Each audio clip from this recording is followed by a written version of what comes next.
फिर बताया है कि हर सुमरै सो हंस कहावै कामी क्रोधी कागरे। हर सुमरै सो हंस कहावै कामी क्रोधी कागरे, और भौरा ना भर में विष के वन में चलवे गमपुर बागरे।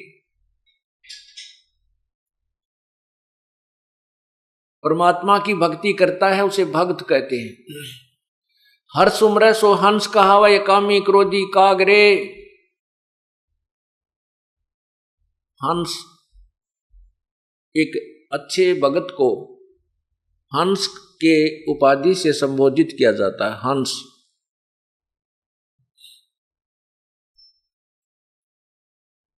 हंस किसे कहते हैं? एक पक्षी होता है हंस, सफेद बुगले जैसा ही होता है, और उस हंस के अंदर एक गुण होता है कि उस किसी पात्र में आप दूध और पानी जल मिलाकर डाल दीजिए, हंस जब दूध को उसको पिएगा तो दूध दूध को पी लेता है और जल को छोड़ देता है, दूध और पानी को भिन्न भिन्न कर देता है, दूध और पानी का छान लेता है, यानी अच्छी वस्तु को ग्रहण कर लेता है, जो उसको आवश्यक नहीं उसको छोड़ देता है, पात्र में रह जाती है। एक ऐसा परमात्मा की दया से उसके अंदर गुण है, वैसी उसके शरीर की व्यवस्था प्रभु ने बनाई है। और हंस में दूसरा गुण ये होता है कि वो एक ही सरोवर पर बुगला भी होता है, जो मछलियां खाता है, कीड़े खाता है, घोंघे खाता है, और उसी पर वो बुगला भी होता है। दोनों का शरीर एक जैसा है, पक्षी दोनों ही हैं, लेकिन हंस मोती खाता है, मछली घोंघे और कीड़े नहीं खाता। ये दूसरी पहचान है, उसको हंस कहते हैं। इसी प्रकार ये मनुष्य शरीर उसका भी है जो चोरी करता है, डाके करता है, मारता है, ठगी करता है, दो के 20 बनाता है, रिश्वत लेता है, शराब पीता है, मांस खाता है, जीव हिंसा करता है, वो भी मनुष्य है। और जो सत्संग में आते हैं, बुराई से दूर हो गए हैं, परमात्मा की राम नाम की मोती ही उनको अच्छी लगती है, परमात्मा की महिमा ही उनका आहार होता है, वो बुराई नहीं कर सकते, ये उनका पहचान होती है। उन्होंने दूध और पानी को छान लिया है, उनको नीर खीर को छान लिया उन्होंने, वो हंस कहलाते हैं, वो भक्त कहलाते हैं। जैसे आपने नीर खीर को कैसे छाना है कि भक्ति नहीं करेंगे तो हम दुर्गति को प्राप्त हो जाएंगे, मनुष्य शरीर बार बार नहीं मिलेगा, और मनुष्य शरीर नहीं मिलेगा तो अन्य प्राणियों में हमें बहुत कष्ट होंगे। जैसे अभी आपने सुना कि एक कुत्ता, वो वही मनुष्य, वही आत्मा जो पहले मनुष्य थी, फिर कुत्ता बनकर कितना कष्ट उठाती है। तो ये दूध और पानी जिसने छान लिया, वो फिर राम नाम के मोती खाता है, ये शराब मांस तमाकू आदि घोंघे नहीं खाता। अंसा से अंसा देश सुदेश का यो पड़ा कुदेशों आए, जिनका चारा मोतियां वो घोंघों क्यों पतियाए। ये हंस, ये आत्मा उस सुदेश यानी अच्छे देश से आई हुई है, सत्यलोक से, और कुदेश में आके गिर गई इस काल के लोक में अपने कर्म के आधार पर, अपनी कमजोरी के कारण ये इस काल के कुदेश में आके गिर गई। और फिर कहते हैं जिनका चारा मोतियां वो घोंघों क्यों पतियाए। जिनका चारा हंसों का मोती खाना है वो घोंघे नहीं खाते। घोंघे आपने देखे होंगे शंखले से होते हैं, छोटे छोटे में कीड़े होते हैं, मांस सा भरा होता है, ये बुगले तो उनको खाते हैं, लेकिन हंस नहीं खाता उनको। और ऐसी एक सीप होती है, शंख जैसी एक सीप होती है, उसके अंदर से मोती निकलते हैं, वो मोती खाते हैं, उस शंख के मांस को नहीं खाते। इसी प्रकार जो आत्माएं परमात्मा की प्यारी आत्मा हैं, जो किसी जन्म में प्रभु के संग, जैसे आज से 600 साल पहले परमात्मा स्वयं आए थे कबीर परमेश्वर जी, और उस समय 64 लाख उनके शिष्य हुए थे, हिंदू मुसलमान कोई भी जिस धर्म से संबंधित थे सभी। अब वो आत्माएं भक्ति में लगी हुई हैं, वो कई जन्मों से, कई युगों से भक्ति करती हुई आ रही हैं। वो उनको परमात्मा कोई ना कोई कारण बना के अपने चरणों में लेकर फिर इनसे कोई अच्छे शुभ कर्म करवा जाता है, और अब जो भक्ति काल शुरू हुआ है, अब उन पुण्यात्माओं को पार किया जाएगा। तो ये बताना चाहते हैं कि जो अच्छी आत्माएं हैं उनका आहार है परमात्मा की भक्ति करना, शुभ कर्म करना, अच्छे विचार रखना, किसी की आत्मा ना दुखाना, झूठ नहीं बोलना, ये उनका आहार है। ये मोती है, राम नाम की मोती का सुनना, उस राम नाम की महिमा सुनना, प्रभु की महिमा गुणगान करना और उसके मंत्र का जाप करना, रूपी मोतियां वो उसको रुचिकर होती हैं, ये उसका आहार है। तो वो गोग्यो नहीं पतियाएं, गोग्यो माने वो अन्य बुराई नहीं करते, शराब वो नहीं पीवे, चाहे कितना ही बुराई करने वाला व्यक्ति, चाहे शराब पीवा था, मांस खाया करता, चाहे चोरी ठगी और भी बकवाद कुछ भी करता था, वो आत्मा पहले जन्म में भगवान की भक्ति जो कर रहे थे वो तुरंत बुराई त्याग जाते। उनको अच्छी नहीं लगती, फिर वो बहुत बुरी लगती है। शराब, बीड़ी से भी बांस आती है, शराब कोई दूसरा भी पीता, उस कमरे में नहीं बैठ सकते। और मांस पहले बेशक वो खाते थे, और इस राम नाम के ज्ञान को सुनने के उपरांत, ये भक्ति शुरू करने के उपरांत उस मांस को खाते हुए को देखकर उसको उल्टी गिरने को हो जाएगी। तो यहां बताते हैं कि जिनका चारा मोतिया वो गोग्यों के उपतियाएं, जिनका आहार राम नाम की मोती खाना, तो वो उन गोग्य नहीं पतियाएंगे, ना किसी की निंदा चुगली सुनेंगे, ना उनकी बातें में आनंद आओ जो भगवान की चर्चा नहीं करते। जिसके अंदर भक्ति प्रवेश होगी तत्व ज्ञान के आधार से, वो चाहे कितना प्यारा रिश्तेदार हो, वो भी आपने बुरा तो नहीं लगेगा, लेकिन उसके साथ बात करना जी घड़ी को ना करे। ज्यादा समय तक उससे आप बात नहीं कर सकते, क्योंकि उसके अंदर जो बात निकलेंगी वो आपको स्वीकार्य नहीं होती, आपकी और उसकी तालमेल मिले को नहीं। आप चाहोगे कोई भक्ति की चर्चा करे, वो उठा के लाओगा, मेरा लड़का न्यू हो गया, उस लड़का ने उसके इतने नंबर आ गए, उसको वहां दाखिला दिवाऊंगा, एक बात क्या रट्टा 1 घंटे तक लगा रहे। अब उस रिश्तेदार को ये भी नहीं कहा जा सकता भाई तू चला जा यहां से, वो तो 1 दिन रुक गया, 2 दिन उसकी मौज है। लेकिन अब आप उसकी पहले की तरह सुर में सुर नहीं मिला सकते। पहले हम क्या करते थे, पहले रिश्तेदार अपनी गाथा गाता, वो बंद हो जाता जब हम अपनी सुनानी शुरू कर देते हैं, फिर कोई और बात चल पड़ती, फिर कहते लिया बोतल गुट्टी लावांगे, यानी वो बकवाद बाया करती थी। अब राम नाम शुरू होने के बाद ये ज्ञान प्रारंभ हो गया, ये भक्ति शुरू कर दी, तो फिर हमने उनकी बातें अच्छी नहीं लगती, ना वो शराब पीवें हम, ना उनका सहयोग दें। पहले तो वो रिश्तेदार कुछ देर तक ऐसे बातें लगाएगा, फिर जब आप समझ जाओगे कि यो मेरी बात सुनता नहीं, उसके लिए क्या तरीका है उस रिश्तेदार को चुप कराने का, भगवान की चर्चा शुरू कर दे। जब वो अपनी सारी रामायण गा ले, फिर अपनी कथा शुरू कर दे कि इब का सत्संग में आइयो, बरवाड़ा में सत्संग होगा, ये तारीख है, एक वो रखो साथ में पूरी डिटेल अपने पूरे साल की, वह पकड़ा दे कि ये ले लो, इस अगले इस तारीख को सत्संग है, वहाँ आइयो, हमारे गुरुजी ये बताते हैं, हमारे गुरुजी ये बताते हैं। अब उसने वो स्वभाव नहीं, क्योंकि वो तो अभी रोगग्रस्त है, तो फिर वो थोड़ी सी देर में, पहले तो न्यू क्या करता मैं कल जाऊंगा, जब भी बैठे या चर्चा कर दे तो शाम तक वो न्यू गया मत जा रहा हूं, अब कोई काम याद आ गया, वो तुरंत खिसक जाएगा। ये नहीं कि हम उसको यहां से उठाना चाहते थे, नहीं, बेसिक रुको, हमारा उद्देश्य है कि उसको भगवान के रंग में रंगे। ये हमारा रिश्तेदार है, क्योंकि रिश्तेदारी के कहते हैं 7 पीढ़ी तक का नाता होता है। आपका रिश्तेदार आपको बुरा थोड़ा लगता है, जैसे अपनी लड़की ब्याह दियो बटेऊ बेटियां के साला गया करें। अब उसको हम नहीं चाहते कि वो भाग जा, हम चाहते हैं राम नाम पर लाग जा, लेकिन वो राम नाम पर लागे नहीं तो हमारी भक्ति में बाधा करेगा, और बैठ के बकवाद गड़ेगा के उनके। तो उसके लिए ये राम नाम एक ऑल आउट का काम करेगा, जिस तरह मच्छर का क्रिया करे। जब वो रह गया उसमें तो उसका भक्ति असर करेगी, वो जरूर शरण में आओगा और अच्छे कर्म करेगा।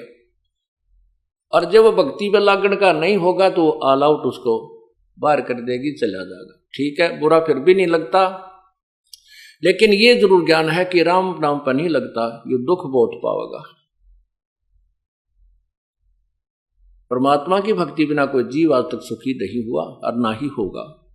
ठीक है, जिसके पूर्व जन्म के पुण्य चल रहे हैं, जब तक उसके तो उसको कोई दिक्कत नहीं आती। जैसे बसंत ऋतु होती है, बसंत ऋतु के अंदर ना गर्मी होती है ना सर्दी होती है। तो वो बसंत ऋतु जो है उसमें यदि व्यक्ति बगैर मकान बनाए और बगैर किसी मोटे पतले वस्त्र के अगर सिंपल से वस्त्र में भी बाहर लेट रहा है, वहीं खाना बना रहा है, वहीं रह रहा है, तो वो ये सोचता है कि मैं बिल्कुल ठीक हूं। और दूसरों कोई कहता है कि भाई कोई मकान बना ले, कोई झोंपड़ी डाल ले, आंधी आवेगी, तूफान आवेगी, वर्षा आवेगी, गर्मी आवेगी, सर्दी सतावेगी। यदि वो व्यक्ति नहीं मानता है तो फिर वो दुख पाएगा। और फिर जब वो सर्दी और गर्मी का मौसम शुरू होगा, उसको वो सब यातनाएं होंगी।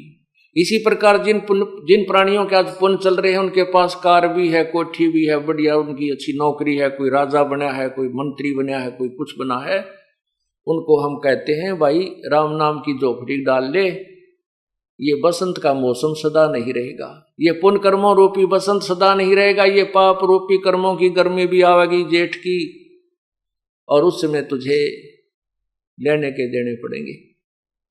तो वो नहीं मानता है तो उसको वो कष्ट उठाना ही पड़ेगा। ठीक इसी प्रकार हम अपने हर व्यक्ति को, भाई को, बहन को, रिश्तेदार को, अपने मित्र को यही समझाने की चेष्टा करते हैं कि राम नाम पर लग जा, नहीं तो बहुत दुख आओ, तुझे दुख होंगे, कष्ट होंगे। वो कहता है मैं मौज माच रही है मेरी, तो क्या दिक्कत है, सब ठीक है। लेकिन ये सदा नहीं रहेंगे। परमात्मा कहते तू जाने मेरी ऐसे डबेगी, हरदम लेखा भरना रे। ये तो एक एक श्वास का हिसाब किताब है। तो इस प्रकार परमात्मा के नाम पर हमने अपनी क्रिया को सुचारू रखना है।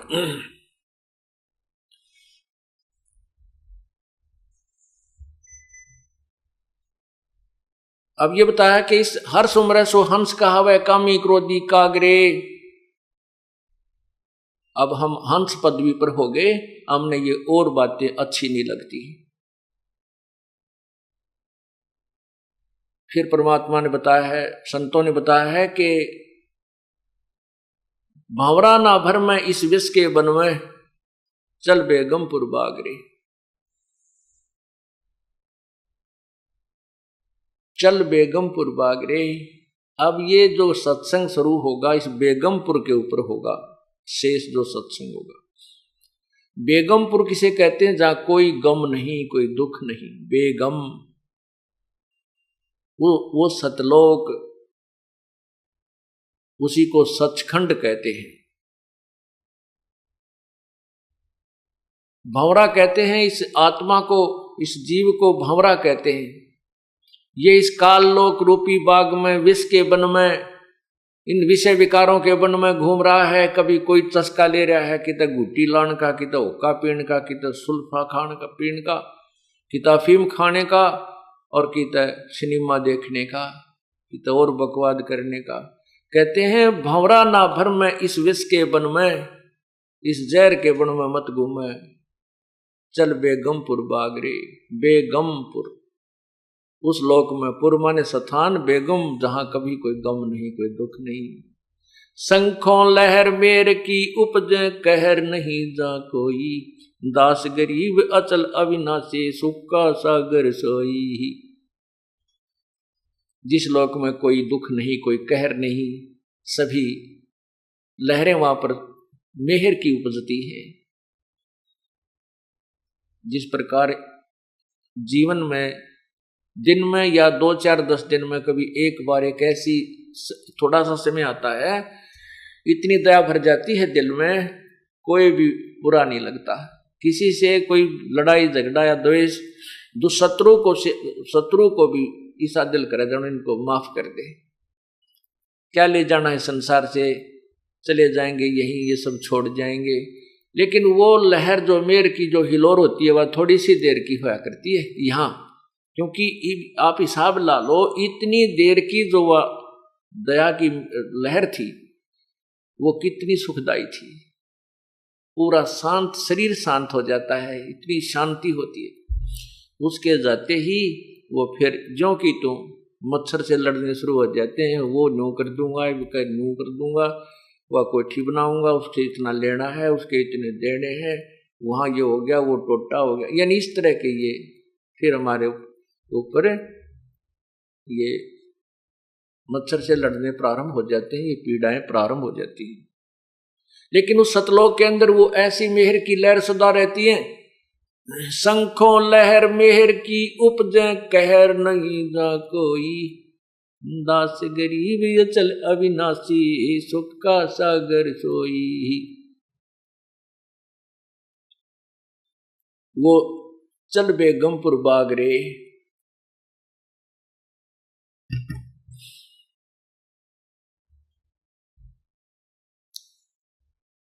आगे बताया कि शब्द सैन सतगुरु की पहचानी, पाया अटल सुहागरे, नितानंद महबूब गुमानी, प्रगटे पूर्ण भागरे। ये नितानंद जी महाराज ब्राह्मण परिवार में, ब्राह्मण कुल में इनका जन्म था। इनका बचपन का नाम नंदलाल था और ये नारनौल के नवाब के वहां तहसीलदार के पद पर नौकरी करते थे। इनके माता पिता मर चुके थे। नाना नानी ने इनकी परवरिश की थी।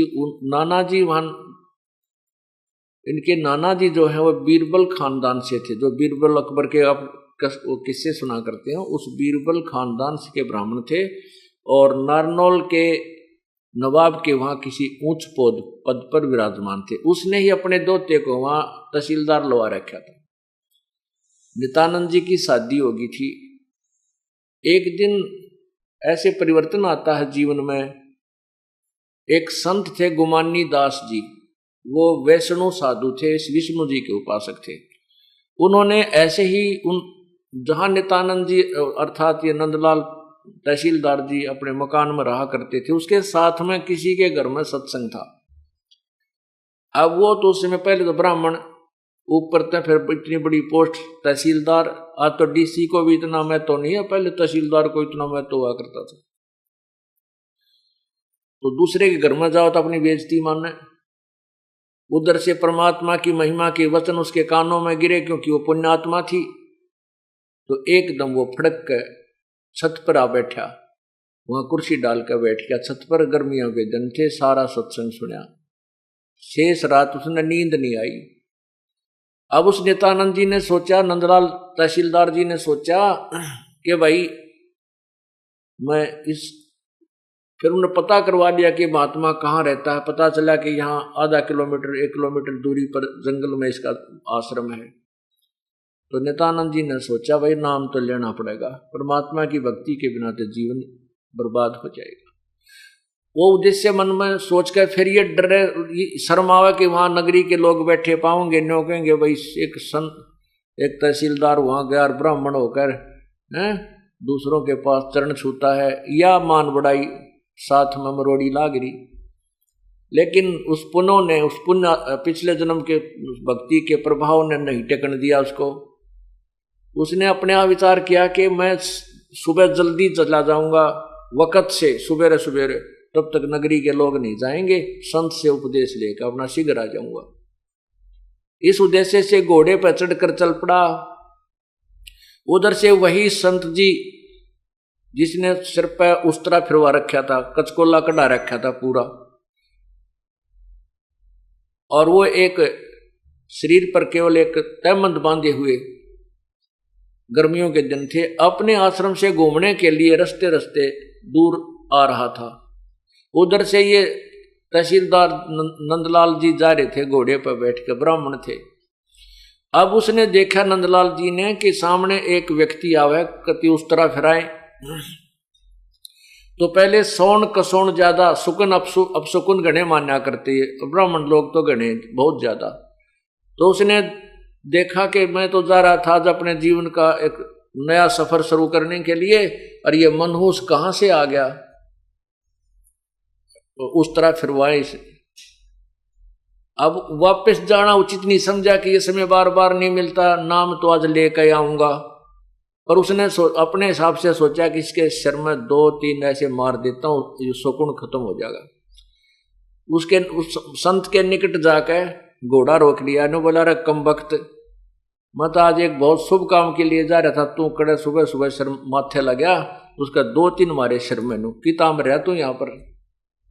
यूं कह कर फिर घोड़ा लेकर आश्रम की तरफ चल पड़ा। और वो संत ने देखा, अच्छा मूर्ख आदमी रही हो, दिखा था कोई अच्छा अधिकारी, शिक्षित, पढ़ा लिखा सभ्य व्यक्ति, इसने मेरे सिर में मारे, अच्छा मूर्ख। अब संत के साथ तो 100 टकरा करें, इसे इसे वो को नहीं दान दिया करें, चल भाई आगे न चल पड़ा। संत जी अपना घूमने चले गए, वो संत जी के आश्रम की तरफ चला गया। वृक्ष का घोड़ा बांध दिया, वहां जाकर पूछा भी महात्मा जी कहाँ हैं। वहां रहने वाले सेवकों ने बताए, आ जाओ भाई बैठ जाओ, अभी आ जाते हैं। घूमने फिरने गए, स्नान करने गए। अब संत जी घूम फिर के स्नान करके नहर में, नदी में, और आकर उस अपने आसन पर बैठे जहां वही व्यक्ति घोड़े पर बैठा हुआ था, वो आसन से 4 फुट की दूरी पर बैठा रखा। सेवकों ने कहा, जा भाई यहाँ बैठ जा, महाराज जी यही आएंगे। अब संत जी ने आके देखा, यू तो वो बैठा भाई जिसने तेरे सिर में टोले मारे थे ऐसे करके। अब देख लिया उस नित्यानंद जी ने भी, ये तो वही महात्मा है जिसके लिए तने बकवाद की थी। अरे तो बात बिगड़ेगी, उस संत नाम तने देखो जा। तेरे व्यवहार को देखकर वो अंदर ही अंदर बहुत दुखी हुआ, शर्मिंदा हो गया, नीचे को गर्दन कर ली, बोला को नहीं। संत जी जान गए कि ये अच्छी आत्मा का था और इसका कोई गलतफहमी होगी। तो उस गुमानी दास ने कहा, भाई बच्चों, उस व्यक्ति उस नित्यानंद से कहा कि ए भगत जी, आप के जैसे एक व्यक्ति मटका लेने जाता है, घड़ा कुम्हार के थे, और मटका लेने से पहले उसको बजा के देखता है, एक आने का मटका लेकर 6 बटोले मारता, उसको देखता है ये कहीं खरा है या खोटा, ये कहीं से गड़बड़ तो नहीं है इसमें। और बेटा तने गुरुजी बजा के देख लिया, क्या दिक्कत होगी?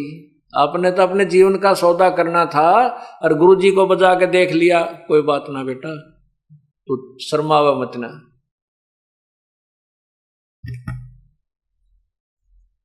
नित्यानंद जी और नंदलाल जो तहसीलदार जी थे, महात्मा के चरणों में गिर गए कि हे दीनदयाल, आप सचमुच दयालु हैं, आपने मुझे माफ कर दिया। नहीं, मेरा ये दुष्कर्म माफ करने अक्षमा योग्य नहीं था।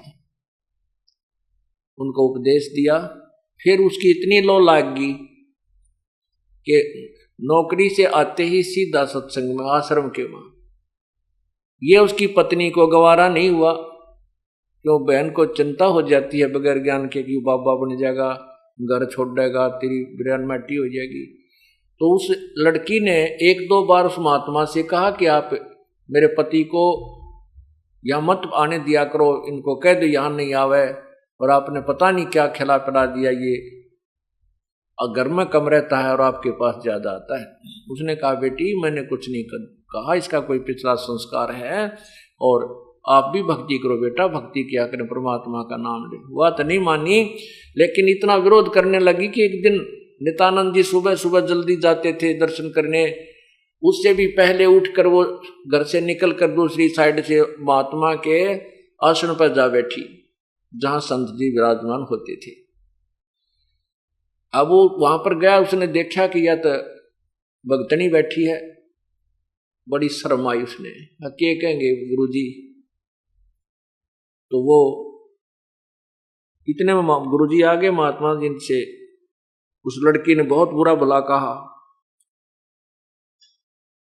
नंदलाल जी वापस आ गए उस बहन के साथ, उस समय कुछ नहीं बोले, लेकिन आत्मा में इतना दुख हो गया कि भगवान, या तो मेरे प्राण ले लो, या तो ये रास्ता नहीं मुझे बताना था प्रभु, और ये अधूरा रह गया तो मेरा जीवन व्यर्थ है। और या इस भगतमती के माटी संग वाले, या इसको सद्बुद्धि दे दे परमात्मा, या भी भक्ति कर ले। तो ऐसे महीना 20 दिन उनकी संघर्ष चलता रहा, 2 महीने 3 महीने चला। परमात्मा की कृपा हुई, वो बहन बीमार होगी। और 10-15 दिन के अंदर उसकी मृत्यु होगी। उसके बाद नंदलाल ने अपना घर भी त्याग दिया, नौकरी भी त्याग दी और महात्मा की दीक्षा लेकर के अपनी भक्ति करने लगा। उसने फिर यहाँ दादरी के पास 4-5 गांवों की एक सीमा लगती इकट्ठी, जैसे माजरा, बगेवा, बास, ये 2-3 गांव हैं, 4-5 गांवों की एक सीमा है। वहाँ एक पहले जंगल बहुत बड़ा था, उसको जटेला जोड़ बोलते हैं। वहाँ करके उन्होंने अपनी शेष भक्ति की। अब देखो पुण्यात्मा नित्यानंद जैसे महापुरुष को यदि सतलोक का मार्ग मिल जाता तो वो तन मन धन से वहीं जाता, लेकिन उनको केवल वैष्णव साधु मिला। उसने जो ज्ञान दिया उसके आधार पर उसने अपना समर्पण कर दिया। मोक्ष नहीं हुआ नित्यानंद जी का, स्वर्ग तक की उसने साधना की, स्वर्ग में जाकर के फिर वापस आएगा। अब इन्होंने स्वर्ग को ही बेगमपुर मान रखा है। इस स्वर्ग को ही बेगमपुर यानी सतलोक मान रखा है। बेगमपुर माने वहां कोई दुख नहीं होता, नहीं कि और स्वर्ग में तो जितना दुख है कितना भी को नहीं। पहला दुख तो यह है कि हमारी जेब कटे, हमारा पुण्य समाप्त हो, सबसे बड़ा धोखा हमारे साथ। फिर वहां पर भी यही राग द्वेष, खेचा ताणी, नाचने गाने, सारी बकवाद जो यहां नहीं है उपलब्ध, वो स्वर्ग के अंदर है। जैसे छोटे शहरों के रेस्टोरेंट में सभी सुविधा नहीं होती, तो बड़े शहरों के रेस्टोरेंटों में सारी बकवादें मिल जाती हैं, लेकिन वहां जाता है पैसे वाला ही, गरीब आदमी उन रेस्टोरेंटों में नहीं जा सकता। इसी प्रकार ये स्वर्ग रूपी और महास्वर्ग रूपी जो रेस्टोरेंट हैं, यहाँ पर उस राम नाम के वो धनी जाते हैं जिनकी कमाई गणी है, और वहां पर अपने पुण्य को खत्म करके फिर 84 लाख योनि में आ जाते हैं। ये सिलसिला केवल सतलोक में जाने से ही समाप्त होगा, सचखंड में जाने से समाप्त होगा। उसके जाने की विधि आपको यहाँ बताई जाती है बरवाला सतलोक आश्रम में, और उसी से हम इसका छुटकारा पाएंगे। तो उस समय अब उस नित्यानंद जी महाराज ने क्या कहा था कि ब्राह्मण कुल में जन्म था, मैं करता बहुत मरोड़, और गुरु गुमानी दास ने दिया कुबद गढ़ तोड़। ओए आज हम छोटे सी कोई पोस्ट मिल जाती है, थोड़ा सा धन हो जाता, एक कोठी और कार हो जाती है, तो हम फूले नहीं समाते। जैसे समाज के हिसाब से उच्च जाति में जन्म हो जा और फिर धन चोखा हो जा, बढ़िया कोई पोस्ट या पैसे की व्यवस्था घनी हो जा, तो घनी मरोड़ हो जाती है हमारे अंदर। आज से 250 वर्ष 300 वर्ष पहले जब नित्यानंद जी थे, उसमें ब्राह्मण जाति को एक विशेष आदर दिया जाता था। छोटे से बालक ने भी दादा कहा करते। तो इस तरह उस कहते उस समय जब मैं इतना ऐसे ब्राह्मण कुल में जन्म था, मैं करता बहुत मरोड़, बड़ा अभिमान किया करता था, और वो अभिमान मुझे नरक में डाल देता। वो कुबद का गढ़ था, उस कुबद के गढ़ ने उस संत ने तोड़ा, कुबद के गढ़ को संत ने तोड़ा, गुमानी दास गुरु ने तोड़ दिया, और मुझे एक इंसान बना दिया, एक भक्त बना दिया। ब्राह्मण कुल में जन्म था, मैं करता बहुत मरोड़, और गुरु गुमानी दास ने वो दिया कुबद गढ़ तोड़े। फिर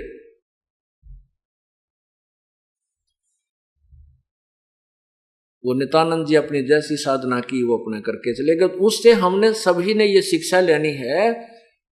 अब देखो एक बच्चा किसी कोर्स में दाखला ले रहा है, प्रवेश पा लिया, एक ने किसी कोर्स में पा लिया, जो जैसा कोर्स करेगा उसको वैसा ही बेनिफिट मिलेगा। तो हमने पूर्ण परमात्मा की प्राप्ति करनी है, उसके लिए जो ट्रेनिंग, उसके लिए जो कोर्स है वो इस सतलोक आश्रम बरवाला और क्रोथा में कराया जाता है।